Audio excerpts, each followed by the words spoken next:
तर hi YouTube family, Insta family. तर मला खूप सारे DM आले, खूप साऱ्या कमेंट आल्या. तुम्ही ते बघितलंच असेल. आणि कमेंट तर जसे मी व्हिडिओ बनवते त्या रिलेटेडच मला कमेंट आलेली आहे. तर मला एका दादाने कमेंट केली आहे आणि खूप साऱ्यांनीच केली आहे, पण त्यांनी खूप सारी लिस्ट बनवूनच मला पाठवलेली आहे की तू इतकं काही करशील आणि इतकी सारी त्यांच्यावर व्हिडिओ बनवशील, काय काय बोलशील, तरी काही फरक पडणार नाही. स्वतःला त्रास करून घेऊ नको आणि अशा लोकांकडे दुर्लक्ष कर. तर मला हेच सांगायचं आहे, मी दुर्लक्षच केलेलं होतं आणि मुद्दाम माझ्या नांदी लागल्यामुळे मी ती कमेंट म्हणजे मी जो व्हिडिओ बनवला होता त्याच्यावरती मी रिॲक्शन केलं, मी ती कमेंट लिहिली आणि त्याच्यामुळे मला तो राग, माझा राग तो एवढ्या वर्षातून असा तुफानमध्ये आला बाहेर आणि पार मी त्यांची तुफानी केली. आणि मला वाटलं नव्हतं ते माझे व्हिडिओ एवढे शेअर होतील आणि एवढे त्याला व्ह्यूज येतील आणि म्हणजे मी तुम्हाला सांगूच शकत नाही, कारण मला असं करायचंच नव्हतं. पण काय करू आता, ते डोकं माझं पागल झालं होतं आणि ते पागल झाल्यामुळे मी ते व्हिडिओ तसा काढला आणि तो खूप शेअर झाला. मला खूप साऱ्यांनी खूप साऱ्या सुनांनीच जी मी आता तुम्हाला दाखवते काय काय भारी भारी कमेंट केल्या आहेत सासवांबद्दल.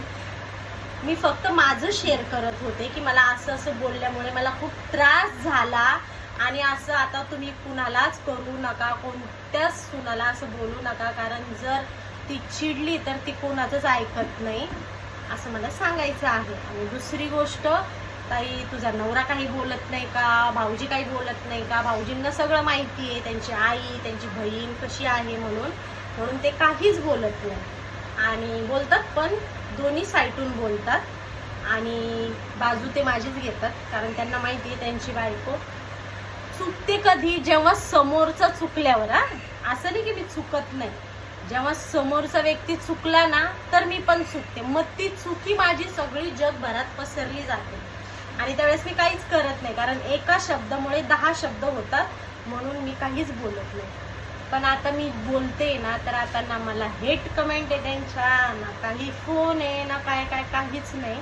मला काय माहिती ते आता बघतात की नाही मला माहिती नाही, तो बघत असतील, कारण त्यांना सवय आहे असं उकरून काढायचं आणि बघायचं. तुम्ही तशा नाही तर तुम्हाला लागायची काही गरजच नाही आहे.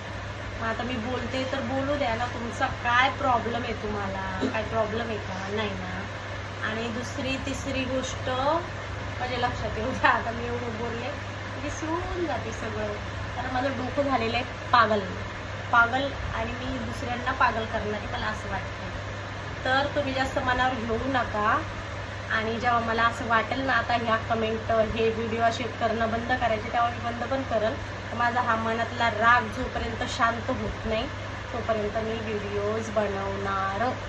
मी कुणाला अशी पण घाबरत होते पण आता बिलकुलच घाबरत नाही आहे. कुणाला काय करायचं ते करा.